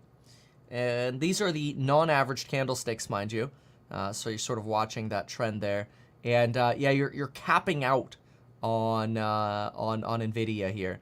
It'll be really interesting to see the directionality of this. Same thing on SMCI, really capping out. Tesla just legs. It's trying to break that 178. That's a really important line for Tesla. I think next stop's probably going to be about 175 on that one, if it keeps legging around like this. All right, what do they got over here? May 1st meeting came out yesterday, and in those minutes, they talked about questions about what effect the higher interest rates we've got are having on the economy. And some of them said, although monetary policy was seen as restrictive, many participants commented on their uncertainty about the degree of restrictiveness. Now, financial conditions don't necessarily reflect the real economy. They reflect what's going on Wall Street. But various participants mentioned a willingness to tighten policy further should risks to inflation materialize. Interesting, you'd think that would catch people's attention on Wall Street, but Nvidia seems to be overcoming that. And you take a look at what's happened in the last 2 weeks, the odds of a rate hike. Nvidia's now under 9%, and the Qs are only up about 55. We've given up a lot today. Ed was talking about it 3 weeks ago. It doesn't seem to be a realistic possibility. The only Super Micro's falling as well. It's only up 7 now. Do they have to cut eventually, Mike? I mean, we owe so much money that the carry costs are going to hurt if we have this higher for longer picture. Well, if inflation didn't come down, they would keep things higher for longer, and they look at where we are and say, look at the economy. It's doing just fine with rates where we are. The only issue for them is if we still see inflation coming down. Tesla omits 2030 sales goal from its latest impact report. Tesla said in past reports it aims to sell 20 million cars by 2030. That number has now been removed. How interesting. Over the last couple of weeks is not as far. The Qs are now under 50 basis points. Yikes. Michael McKee, International Policy and Economics Editor. For some more of the sector price action, let's get to Bloomberg's Simone Foxman standing by. Simone, what do we see? Well, Matt, it's all about Nvidia. That's what you've been saying all morning, and that's what we see when we look at our IMAP function. Infotech, the sector up highest this morning, up 1.5%. Only energy slightly in the green. Everything else we're looking at in the red. It's a Nvidia's dropping. It's only up 8.3 now. 6% of the S&P. Qs are up 41 bips. It's all going down right now. When we we think about Nvidia's size and impact, its market cap, which crossed $2.5 trillion at the open, is actually now larger than Tesla's and Amazon's combined, larger than Canada's entire GDP, our Terrell Holt points out. Also watching the Philadelphia Semiconductor Index, that's 14% Nvidia, but also we're seeing trading in ASML, AMD, other semiconductor shares higher in sympathy with this. Coherent, also a name that we're seeing trade higher this morning, Matt. Yeah, fascinating stuff. Market cap of Nvidia right now, $2.53 trillion.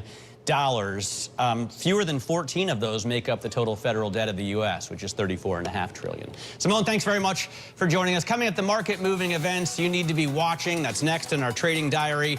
This is Bloomberg. Yeah, buddy. Okay. Network access. So your network. Nothing. Just loud music. What is this? Loud noise is what they have. That's quite annoying. All right. So what else do we have here? So Qs are up 41 bips. Watching Enphase here. Enphase down about 2.5%. You've got what else do you have here? You've got. Ooh, let's see here. Tesla's down 1.5 now on Tesla. Yikes. That's a pretty good movement there on Tesla. You've got Supermicro's only up about 6.5. Nvidia's trying to come back here. It looks like you're going for the, what's it called here? This is you're going to try to get back to 9%. I don't know if you're going to make it. That's going to be the big question here. Can you get back to this level? Enphase keeps falling. Nvidia 8.5. Tesla. Look at that Tesla dump there. I think that move on the 20 million cars number or whatever must have really upset some people or something here. Wow. Anyway, okay. So then we've got Snowflake's down 4%. Are you serious? That's crazy. That's a big move there on this one. You know, they were up as much as 10% there for a moment. That's just shocking. Absolutely crazy. So somewhat disappointing. Let's see here. Then we've got... Oh, Enphase just falls even more. It's down 3% now. Oh, that's a pretty good candle. Okay, I'm going to sell. I've got positions on some of these. Let's see. Then we've got... let's see. Okie dokie. Then, wow, look at that bleed, though, on Tesla. It's possible that... I mean, Tesla's either going to rubber band back to the 178 here, or they're just going to bleed down to 175 is my take on this. So let me go ahead and post this. So I've already sent out my alert on closing to anybody in that Stocks Insight group. Remember that the goal is obviously to make money. Can never guarantee you can make money. I just placed two about... what was it, like one was like a 17K bet and the other was like a $20,000 bet or whatever. And just am posting those. Okay, good. That's a good start to day. I'll take it. So, again, I always like to say past performance doesn't guarantee future results, but I just... you know, watching this sort of like the initial morning sell-off, which I think there's a chance it's going to keep going, but I'm a big fan. Like, sometimes I just take profits too early. I'm okay with that. I could always re-enter a position, but this is just this morning I got Supermicro and Enphase on a short. Again, I went in with about 17 to 20K on each of them, and I sent out an alert saying I was going short about like 16-ish minutes ago. And it was probably like a 14-ish minute trade. So that's a good morning. Good start to the morning. Let's see how the rest of the day goes. I think the rest of the day is really going to follow Nvidia. So somebody here says, absolutely okay to close a winner. Yeah, it's true. You know, I woulda, coulda, shoulda often. Like there's so many times where I'm like, oh man, I shoulda held or whatever. But I'm okay with that. because like if you can make some good money every single day and hopefully limit losses, you know, even if you left some money on the table, you're walking away from a win, and I think that's a psychological win. Again, you can't guarantee that all the time. I mean, you could get into a bad trend and you could blow up your account, so you have to be very careful. There's always a risk of losses in investing or in trading. But this is good. So I'm watching Nvidia. It's just sort of slow bleeding here. I'm probably going to be looking for some kind of recovery before I go in for another short. I'm also watching Ethereum bleed down to about that 37 level again. Coinbase, look at that, right back to the 223. Remember I mentioned that they were trying to break out above 223, and they actually were. And I'm like, you know, it's you're gonna have to watch that one because my only line is 223, and I've got nothing until you get into like the 300s on coin. There's Enphase, breaks under that 119, also precarious position for it. Let's see if we get any kind of bounce at all on the Qs. It's been basically straight down all morning long after the Nvidia enthusiasm here. You've got Tesla's also losing that 178 line on the removal of that 20 million car forecast from their what's that report called? It's like a sustainability report or something. Tesla, there it is. It's an impact report. Okay, I'm gonna write that down really quickly. So Tesla omits 2030 sales goal from latest impact report. Usually marks 20 million vehicles. Right. I mean, consider, you know, once... consider, I'm going to write this down. Consider for a moment, if every car had FSD, would you still buy a Tesla? That's an interesting sort of like hedging thing to keep in your mind. It's like, oh crap, you know, what happens if everybody does have FSD, and what happens if full self-driving just starts coming standard? I realize people don't today, and this is why I love Tesla, because I want FSD, I don't want to drive. But that is something to pay attention to. Enphase continues its drop of dudes. And let's see here. Then we've got the Qs, the Qs of do's. I'm looking at only 36 basis points up right now. That's crazy. And then you've got... Oh, what else do we have here? Nvidia sitting at... Nvidia's still trying to bleed right here. Getting a little bit of that bleed on. Oh, as I say that, we got a green candlestick. Let's see if we can recover and get a little enthusiasm going again. Same thing on Supermicro over here. Bottomed out at about 907 on this one. The Enphase trend does continue to look like it's pushing down, though. And... not with as much momentum as I thought you might have seen on Enphase. So yeah, nice recovery there on Nvidia for a moment. It's pushing the Qs right back up, bottoming out on the Qs. BTCs, just under 68K. Lulu, a nice recovery there on Lulu for a moment. How about that green wave? Where's that green wave? Oh, congratulations, Andrew. Andrew just says it just did their first successful options trade. Obviously haven't verified that, but good for you. Hope you did well. Yeah, green wave's bleeding out too. What's really just what keeps going, honestly, is ELF. Although it is starting to shelf a little bit. ELF on the shelf. Does anybody do that for Christmas? Do that with our kids. They love the ELF. Supermicro 5, Nvidia 8. I mean, these are still pretty good numbers, right? Like, yes, they're not as high as they used to be, but still pretty good. Clearly getting the bounce on the Qs. You're at 52 right now. And looking at the downside, SunPower continues to run to the downside. SunPower running to the downside and slowing down here is probably why Enphase is moving. So watch SunPower as maybe a little bit of a proxy.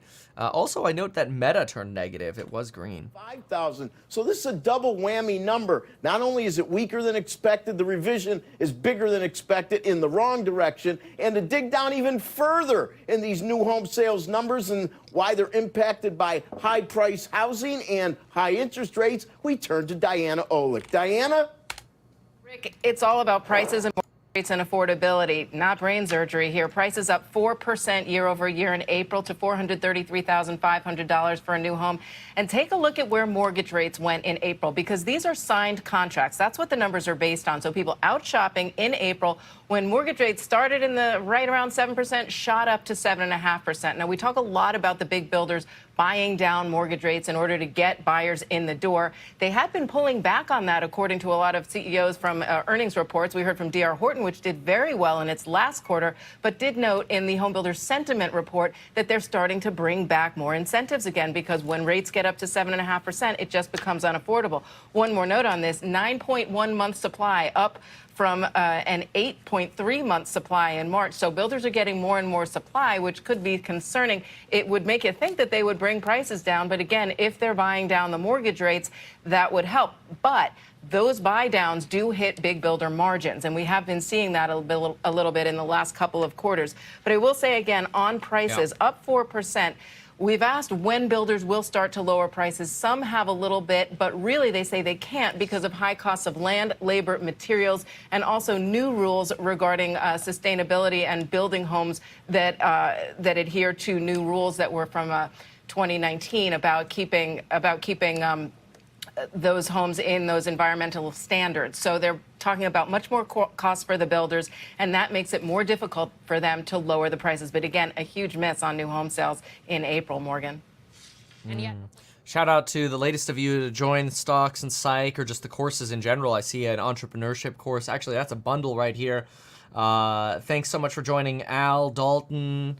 We've got, that's Marco, Brian, Dylan, Andrew, Stewart, Fabian, Bartek, Joseph, Sebastian, Chris, I think that's Voldemir. Welcome aboard. Thank you so much. Those of you joining just here in the morning hours, appreciate you. And welcome aboard. Yeah, remember, no pressure. You got time. The next coupon doesn't expire until 8 days from now on PCE day. Of course, if you want to be part of it earlier, you can join. You got questions, want to bundle up the course and the event, you could do that. Email us at staff@meetkevin.com. We were working some emails yesterday about some folks emailing asking if they can bundle the event and get a course. They were mentioning, I think they were mentioning they might be able to come more prepared to the event or whatever. Maybe that's what they were thinking. I can't remember what exactly we were talking about. But anyway, market's still got a little bit of a bleed here. Q's only 45 right now. It's trying to create a bottom here. So, I've no trading positions right now as I'm watching this try to create a bottom, but I'm looking for new entries. I don't know if we're going to get that volatility again to the downside, but we might. So I'm going to watch this. Tesla's, oh wow, look at that. It almost went to the 175.60 line, and it's sort of pre-bouncing that right here. I'm not sure how sustainable that bounce is going to be, though. We'll find out. Enphase is trying to create a floor. I'm noticing SunPower, by the way, is your proxy here. So that's your proxy. So, well, Walter, the goal right now is that every time you hear the coupon expires, the goal right now is that the price goes up from here, and that we increase value. So, and what I do is I've given a guarantee that if the price is ever lower in the future, we'll price match you. So, and you can email us and take us up on that. So, the price is designed to go up from here. And then that way it's like, if it goes up $100, you're getting more value for longer, and you're in at a lower cost basis. So somebody says DraftKings is down 3.5%. Yeah, it is. Wow, that's interesting. What about NEO? Can you get 2019 pricing on the courses? No. Yeah, the prices are way up from 2019. Yeah. So, my goal. Look, I'm not here to try to take advantage of anybody. My goal, sincerely, is just to help people with perspective. I mean, I show up every single day because I like this. I wouldn't do the Market Open Lives if this wasn't fun for me, and I see people appreciate the analysis, or they send me letters or postcards, or they give me nice gifts at events. I mean, people are really cool. So okay, so economic calendar, we saw those new home sales come in at negative 4.7% versus the 2.2. Inventory is rising. I've been literally complaining and screaming in the air that inventory is going to go up since about January, and I'm like, it's coming. Most buyers buy in May, most sellers sell in June, which means we are at the end. We are at the tail end of people buying right now. So if you need to sell, like now, hurry. In fact, I've got an employee who's listing a property for sale. And I'm like, you sure you don't want to keep it? And it's like multiple owners or whatever, inherited. I don't really know what the hell's going on. I don't really care either. It's not my business. But I'm like, if you're going to sell it, hurry. Not financial advice, but get it on the market, because your buyers are about to dry up, and I think you're going into a high inventory period, and that's going to be the buy the dip opportunity. So it's my thesis. Obviously, could be wrong. SMCI tanking. Oh yeah, SMCI keeps tanking. Yeah, I mean, I made money. I could have held on longer, but I tell you, I'm a little baby when it comes to trading. I just, when I make money, I take my profits quickly. If I lose money, I take my L quickly. It's just, I find a trend, I try to get on, and I just want to be on the ride for a little bit. I don't need a diamond hand the freaking option curve. I'm a hangout. Sometimes it's a couple hours, sometimes it's 10 minutes, sometimes it's 5 minutes, sometimes it's an hour, sometimes it's 3 hours. But I don't know, theta decay, man, the longer you hold, the bigger balls you better have. Because it can bite. And see, it's hard to short when the Qs are creating this floor right here. You see, even SunPower's creating a slight upside floor. That's tough. The downtrend has ceased at the moment. And usually I don't trade until the first 15 minutes. I got in the first 10 minutes today. Well, 6:40. Anyway, I had to help the falling knife. No, it's not really helping. It's like catch the, what would you call it? If you're shorting and the knife is falling, it's like you're like falling, you're throwing your knife in there. I don't know. I can't think of an analogy for that one. So anyway, let's see here. What are you saying? Picking up pennies. Let's see here. Putting a house on the market in August. Too late. Too late. No, don't do that. Not personalized advice. And this might sound like personalized advice. It's not. That's a bad time to put a property on the market. Right when school starts? Why? What's stopping you from putting it on the market now? I don't know. I have 2 courses, badass stuff. People should be thankful you don't charge a monthly fee. Monthly fees are ripoffs. I have one subscription, and it's Amazon Prime. Thank you, Kevin, for all you do. Well, anytime, Zach Pack. Thank you. Yeah, I just hate monthly fees. I just really do. And so people are like, but Kevin, you could make so much more money if you charge monthly fees. Hey, if people feel like, if people can say they feel like they're getting a great deal off of me, then that makes me even happier. I'm a big fan of win-win deals. Yeah, okay, interesting rise on the Qs here. It must be because, yeah, it's because Nvidia is running again. Adding a knife to the falling knife. Yeah. I prefer to be on the receiving side of monthly fees. Yeah, somebody else is like, monthly fees are scams. Yeah, it's also like, what's it called? Sold my house in April. There you go. Adding a knife to the falling knife. Caught a falling knife with diamond hands. Oh, is AMC moving? SoFi coin, AMC. Let me see what's going on. AMC's trying to run again. Interesting. It tends to run into the close on red mornings.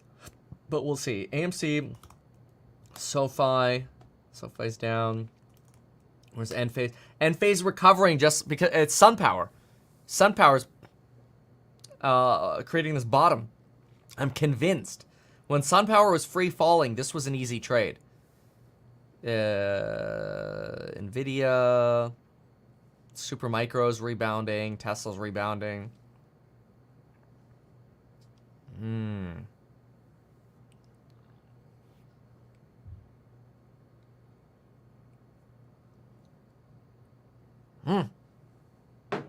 Riding the falling knife. Oh, I like that. Yes.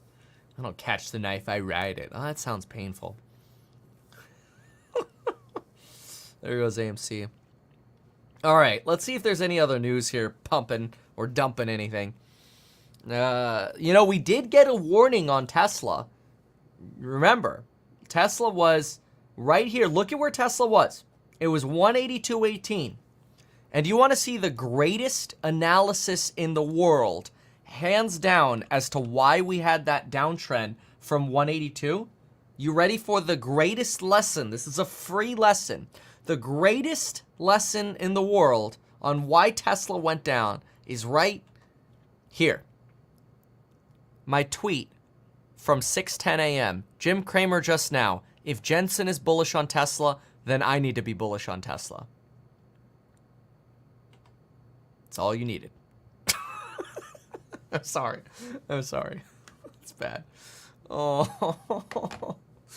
Oh, no. No. So perhaps this split will boost that. Break them apart, let them shine. Bloomberg's Emily Rufeo, thank you so much. Now, coming up, e.l.f. Beauty posting its first billion-dollar year as sales spike in its latest quarter. We're going to get the highlights from Mandy Fields. She is e.l.f. Beauty CFO next. This is Bloomberg. All right. Let's go back in over here. Nvidia's back to like 9.5. EP, first India ETF. These people are brilliant. Oh, that's brilliant. Yes, India's next. Anything to make a buck. See, like, I created an ETF for personal tax reasons. And I've been transparent about that since day one. People are like, oh, Kevin, people might not invest in your ETF. I'm like, please don't. I really don't care. You know, the ETF for me is like, dude, I can trade long positions and not pay taxes in it. You know, like, it's amazing what we can do. We even pulled a tax loss harvest on Tesla. Which was, I think we did. I have to see, because I don't know how low our cost basis was on it. But I'll have to double check that. But, yeah, not that you necessarily need them in an ETF, because you can trade. But they're nice to have if you can pull them off and then get in with a similar price, because it gives you speed. There's some complexities in there. And none of this is meant to be an ad. It's just, in case you don't know, if you have gains in a stock, like let's say you have, you know, a double in Nvidia, and you want to trim Nvidia and put it into like 5 different stocks, you have to pay taxes. But if you do it inside of an ETF vehicle, like if you had your own ETF, you don't have to pay taxes. You can just trade the stocks. It's called a basket exchange, and it's kind of like a 1031 on real estate, which is just like mind blowing that you could 1031 stocks. It's insane. Because now you're not splitting with the government on diversifying, right? So it's crazy. It's crazy. I like how Kevin is so blatant about legally not paying taxes. I mean, what's wrong with that? You know, I don't think. I mean, like, you know, in 2022 was the last year you could take a 100% tax deduction on buying a plane. I think then it went down to 90. I think now it's 80, something like that. But anyway, so what did I do? I bought a plane and I took 100% tax deduction, baby. 100% write-off, year one. Boom! $12.9 million write-off. Cha-ching! Dude, that's awesome. But you have to also think about, like, the reason the tax code exists is to incentivize spending. I mean, think about the economic impact. If you spend $2.5 million on a plane, the economic impact you're creating is probably like 10x that. So it's kind of crazy. 56 cents, so a bit of a disappointment there. But I mean, looking through the notes and of course your past quarters, this seems pretty much like it's a strategy for you guys to basically underpromise. Talk us through that and why give conservative guidance going ahead? Well, I am very pleased with where we have landed from a guidance standpoint. We just delivered our first billion-dollar year, as you said, 77% net sales growth. So really this guidance is building strength upon strength. We have outlooked 20 to 22% net sales growth, 21 to 23% adjusted EBITDA growth for the year. And so, as I said, strength on strength is how we see it. And we are being prudent with our guidance, as we have been very balanced in our approach, in fact, and we take it one quarter at a time. One quarter at a time. But when you look ahead to this coming quarter, of course, Here comes the pump on ELF. what are you seeing in terms of demand? Obviously, so far, like you said, strength on strength, but a lot of fears across really the retail industry about that consumers starting to pull back, maybe spending less on discretionary items. What do you see from your vantage point? We continue to see a lot of momentum behind the e.l.f. brand. If you think about where we are from a price point standpoint, we're about $6.50 on average. That compares to others in the mass beauty space that are $9.50. And you know, when you get into prestige, it's over $20 on average. And so we are still a standout from a value proposition. And then you pair that with the holy grail innovation that we're able to offer and our incredible marketing and digital engine.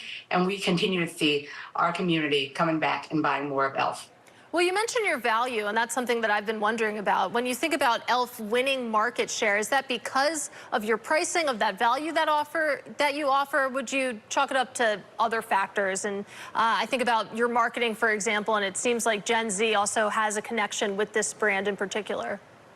Absolutely. And so we are celebrating not only our 21st consecutive quarter of sales growth, but also our 21st consecutive quarter of market share gains. We gained over 300 basis points of market share on the year, 325 basis points in the quarter. And so their numbers were very good. In fact, this last 12 weeks, we became the #1 unit share brand. And so all of our growth has really been volume led, which we're very pleased with. And in terms of kind of what's driving that, it really comes down to those three things I mentioned: our value proposition paired with that holy grail strategy. And so when we think about the products that e.l.f. offers, you could pick something up in prestige maybe for $50. e.l.f. is able to bring it to life, and even better at $10. And so we have a great holy grail strategy that we continue to build upon year after year. And then our marketing and digital engine is where the fun happens. We have done a lot of collaborations. Most recently, we did a collaboration with Liquid Death, our corpse paint that we were able to put out there for our community. And they're there for it. They're there for all of the fun things that we do with this brand. I'm sorry, did you say Liquid Death as in the water company? That's right. That's right. We had a little casket with makeup in it that you could have your fun with. There you go. And you think about strong advertising campaigns. Liquid Death obviously charts highly there, too. I do want to talk about a little bit more about... I'm going to pull off this. I want to look at the Green Wave meltdown. Look at that. Green Wave Technologies melted down from like 50% in the pre-market to just 23%. e.l.f. keeps going. It's now 16%. It literally went from negative 10% to now positive 16%. Insane. Nvidia's holding on to the 9%. Dell's holding on to its 7%. Supermicro sold down. ARM went negative. The Qs halved. They were up like 1.2 at one point, and now they're about well under half that. You're only up about 50 basis points. Really excited also to mention that my trading account just hit a year-to-date realized P&L of a 901, which is pretty sick. I really want to get into the milli. That'll be really, really exciting. This is that account, and I don't have any short-term trades on it right now, but that's my trading account. So it started just under a milli this year. Okay, so let's see what CNBCizzle has. CNBCizzle, where are you? And let's see what they have here. And remember, full disclosure, you could join the Stocks and Site group, get my trade alerts when I do trade. They're to give you ideas and perspectives, not guaranteed to be able to replicate the same performance. I don't even know if I'm going to have the same performance going forward, but we're going to keep trying my best. Track record on predicting NFP, but are you looking for soft? Non-farm payrolls, that's the next catalyst on the 7th. I think the labor market should continue to moderate somewhat, but I think all the signs say that job growth will remain healthy. Jobless claims remain very low. Corporate profit margins, as measured by corporate profits as a share of value added, is close to the highest level since the 1960s. And that's just not the kind of environment where corporations are going to start. Somebody says, well, it's fair, but your name should not be Party Party. It should be Party Pooper. What does the tax bill look like for you with 1 mil? Well, fortunately, when I sold Tesla at like, what is it, like somewhere between 172 and 175, and then I rebought,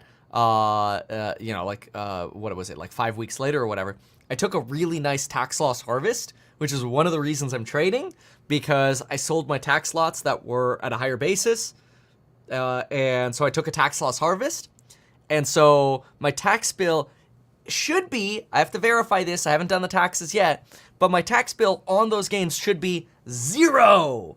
0, baby, 0. So hence trading is not just about trading, it's also about tax efficiency. No, tax loss harvest is not a max of $3,000. It's a max loss of $3,000. But let's say you had a tax loss harvest of $1 million, and then you had $1 million of gain. That nets out, baby. Yes! 0! Yes! Tax trading. All right.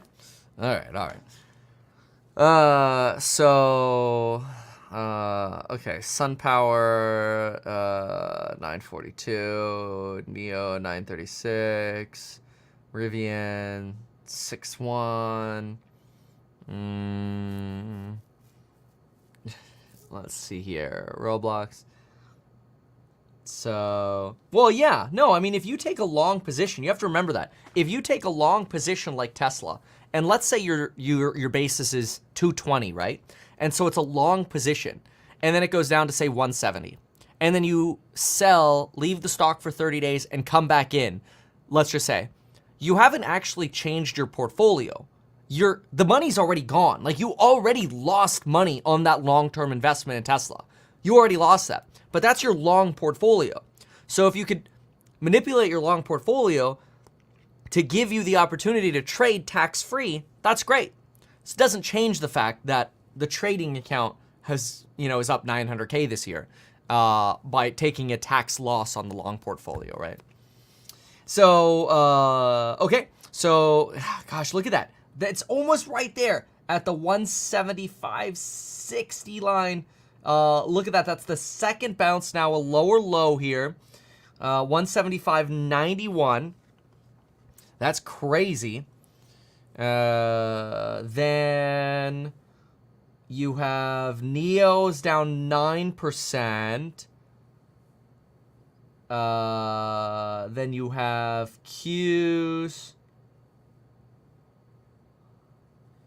only 47. Nvidia 9, Snow 245.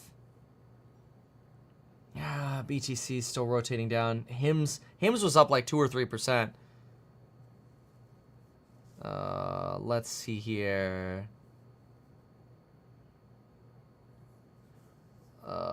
Let's see. Lulu's down 50 bips. Crazy. Faraday's starting to fall a bit. It was like 14% just a couple of minutes ago. Green Wave, it's struggling. Apple, 1.16 to the downside. That's interesting. It is really interesting to see this broader dip we're getting post Nvidia.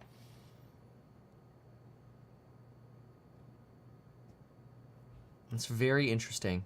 Yeah, Tesla's still stuck. Enphase can't break that 119. The volume is falling here though. Volume's falling. You're not getting that same volatility that you had when SunPower was crashing. So it's very dangerous to trade sideways here.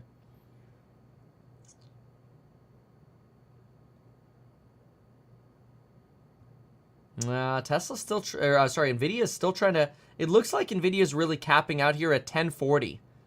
That's like the IRS tax form. 1040. I'm going to just throw a really quick sloppy yellow line there.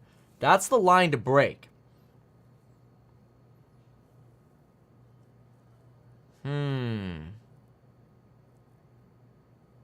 It just can't seem to get through that. Supermicro's at 4. It's also bled out. Vertiv. All right. What about the big?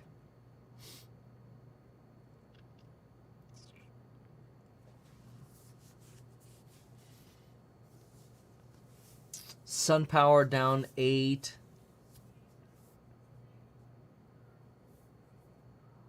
Cost 6. Rivian 6.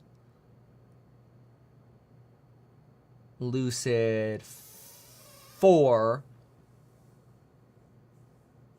GameStop 388. Roblox 305 to the downside. A lot of moves to the downside. A lot of moves to the downside there. Crazy. Enphase 29. It's holding still. Okay. Let's see if there's any other news here. I'm going to look at the news really quickly. Let's see. Brought to my attention are Honeywell, which had its own spinoffs a number of years ago. I mean, you mentioned 3M. We saw them take care of the healthcare business, but some of these other bigger portfolios, whether there's more potential work to be done. Yeah, we spoke to Goldman's head of global banking, Morgan, just a couple of weeks ago, David Dubner, who said that expect more spin-offs in deals in the industrial space, because if you look at the companies that have been leading M&A, it's been healthcare and industrials over the last 10 to 12 years. And now with this growing interest in pure play, simplified stock stories, specifically amongst younger investors, expect to see more specifically in this sector. You named Honeywell, and even if you just look at companies with the largest market cap across the industrial space, Cummins is also high on the list, among others. So I would imagine we'd see more action in the coming months, especially, again, given the rise of pure play strategies, Morgan. Yeah, Carl, it's also worth noting that it's not just about the spinoffs themselves, but it's also about, and UTX was just mentioned, which is now Raytheon Technologies. You saw that spinoff happen, and then you saw what was left of UTX merge with Raytheon, the defense contractor at the time. So you can argue that it's really about not only simplifying portfolios, but also beefing up those simplified portfolios. I'd make that argument for BHP, a name we haven't necessarily been talking about as much on CNBC, but it's represents a huge, probably what would be the biggest ever mining deal, takeover deal, if it actually is successful in taking over the assets of Anglo American. We know that they have put several different offers in front of Anglo. Everything's been rejected. But now, as of yesterday, Anglo said, okay, we're going to extend the window and we're going to start to talk about this. So we'll see where it goes from there. But that, too, involves some spinoffs of other assets. Yeah, coming off copper's worst day in several years, we are getting some... Wow, look at that bounce on AMD. I didn't even realize I had this line here. But look at this. I just went to AMD because somebody said it in the chat. And I realized I had a line at 164.46. Perfect bounce. The lines are working again. Check out the lines. We always talk about the lines in the stocks group as well. We got to get to the course member live, by the way. I need to make another coffee. We got to get to the course member live stream.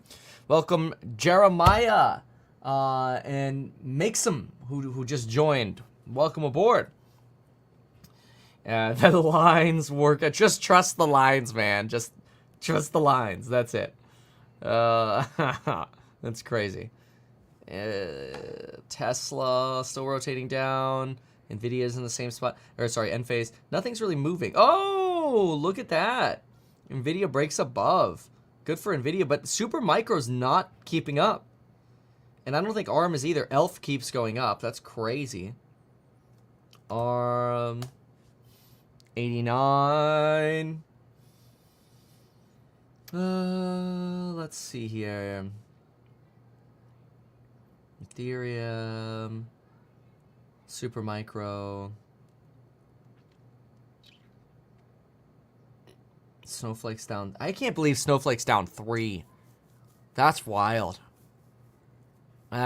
Anyway, doesn't look like there's much other news here. I'm going to look at the suits really quickly. See, no, nothing here.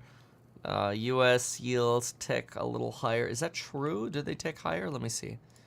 Let's see here. Let's see. This is... Yeah, wow. About 4.5 right now on the yields. Wow. Yikes. Ooh, nice candle there on Enphase dropping. Is SunPower dropping yet? Nope. SunPower is still recovering. Qs are rotating up.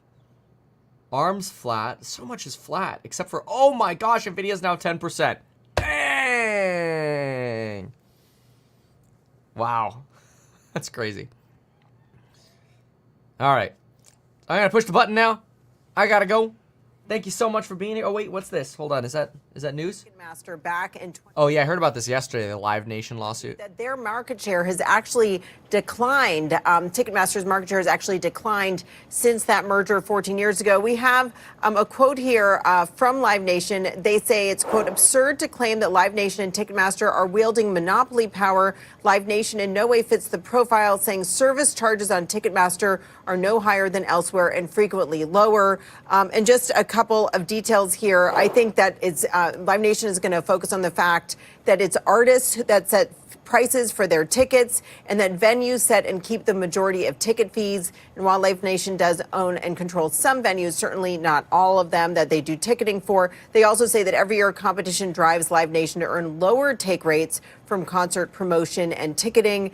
And they do stress that Ticketmaster's market share has decreased and more ticketing competitors have emerged since that merger between those two companies back in 2010, that vertical merger there. And we see... There's that Live Nation lawsuit. Jack wants to come say hi. What's up, dude? Say hello to all my friends. How are you doing? Good? You going to school day? Yeah. Have fun, man. All right, time to push the button. Even though I'm a licensed financial advisor, real estate broker, and becoming a stockbroker, this video is neither personalized financial advice nor real estate advice for you. It is not tax, legal, or otherwise personalized advice tailored to you. This video provides generalized perspective, information, and commentary. Any third-party content I show should not be deemed endorsed by me. This video is not and shall never be deemed reasonably sufficient information for the purpose of evaluating a security or investment decision. Any links or promoted products are either paid affiliations or products or services which we may benefit from. I personally operate and actively manage the ETF and hold long positions in various securities, potentially including those mentioned in this video. However, I have no relationship to any issuers other than HouseHack, nor am I presently acting as a market maker. Dang! All right, folks. See you in the next one. Thanks so much for being here. Goodbye.